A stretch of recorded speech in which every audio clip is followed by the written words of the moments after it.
ओम प्रकाश का medical store अपने स्थान के कारण काफी पुराना और अच्छी स्थिति में था, लेकिन जैसे कि कहा जाता है कि धन एक व्यक्ति के दिमाग को भ्रष्ट कर देता है, और यही बात ओम प्रकाश जी के साथ भी घटित हुई। ओम जी बताते हैं कि मेरा मेडिकल स्टोर बहुत अच्छी तरह से चलता था और मेरी आर्थिक स्थिति भी बहुत अच्छी थी। अपनी कमाई से मैंने जमीन और कुछ प्लॉट खरीदे और अपने मेडिकल स्टोर के साथ एक क्लिनिकल लेबोरेटरी भी खोल ली। लेकिन मैं यहाँ झूठ नहीं बोलूंगा कि मैं एक बहुत ही लालची किस्म का आदमी था, क्योंकि मेडिकल फील्ड में 2 गुनी नहीं बल्कि कई गुना कमाई होती है। शायद ज्यादातर लोग इस बारे में नहीं जानते होंगे कि मेडिकल प्रोफेशन में 10 रुपए में आने वाली दवा आराम से 70 से 80 रुपए में बिक जाती है। लेकिन अगर कोई मुझसे कभी 2 रुपए भी कम करने को कहता तो मैं ग्राहक को मना कर देता। खैर, मैं हर किसी के बारे में बात नहीं कर रहा हूँ, सिर्फ अपनी बात कर रहा हूँ। साल 2008 में गर्मी के दिनों में एक बूढ़ा व्यक्ति मेरे स्टोर में आया। उसने मुझे डॉक्टर की पर्ची दी। मैंने दवा पढ़ी और उसे निकाल लिया। उस दवा का बिल 560 रुपए बन गया। उस बूढ़े ने अपनी सारी जेब खाली कर दी, लेकिन उसके पास कुल 180 रुपए थे। मैं उस समय बहुत ही गुस्से में था, क्योंकि मुझे काफी समय लगाकर उस बूढ़े व्यक्ति की दवा निकालनी पड़ी थी और ऊपर से उसके पास पर्याप्त पैसे भी नहीं थे। बूढ़ा दवा लेने से भी मना नहीं कर पा रहा था, शायद उसे दवा की सख्त जरूरत थी।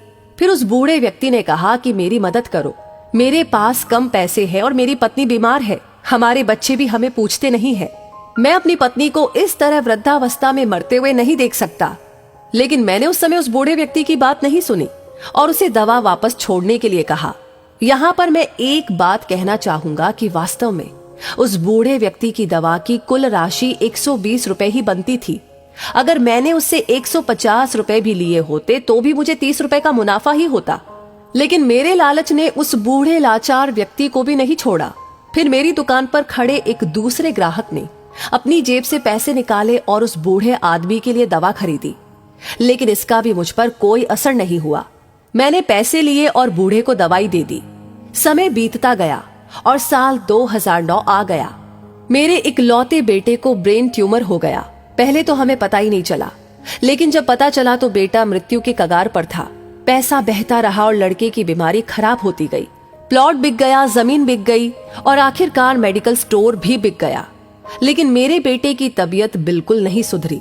उसका ऑपरेशन भी हुआ और जब सब पैसा खत्म हो गया तो आखिरकार डॉक्टर्स ने मुझे अपने बेटे को घर ले जाने और उसकी सेवा करने के लिए कहा। उसके बाद 2012 में मेरे बेटे का निधन हो गया। मैं जीवन भर कमाने के बाद भी उसे बचा नहीं सका। 2015 में मुझे भी लकवा मार गया और मुझे चोट भी लग गई। आज जब मेरी दवा आती है तो उन दवाओं पर खर्च किया गया पैसा मुझे काटता है, क्योंकि मैं उन दवाओं की वास्तविक कीमतों को जानता हूं। एक दिन मैं कुछ दवाई लेने के लिए मेडिकल स्टोर पर गया और 100 रुपए का इंजेक्शन मुझे 700 रुपए में दिया गया।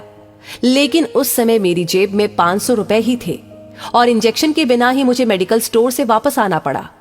उस समय मुझे उस बूढ़े व्यक्ति की बहुत याद आई और मैं घर चला गया। मैं लोगों से कहना चाहता हूं कि ठीक है कि हम सभी कमाने के लिए बैठे हैं, क्योंकि हर किसी के पास एक पेट है, लेकिन वैध तरीके से कमाए। गरीब लाचारों को लूट कर कमाई करना अच्छी बात नहीं है, क्योंकि नरक और स्वर्ग केवल इस धरती पर ही है, कहीं और नहीं। और आज मैं नरक भुगत रहा हूं।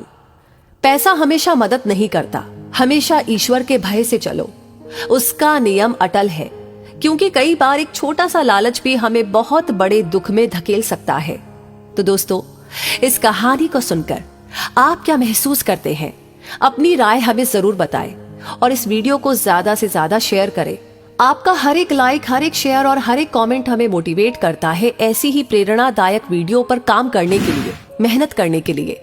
साथ ही हमारी हर वीडियो को सबसे पहले पाने के लिए हमारे पेज को फॉलो करना ना भूलें। धन्यवाद।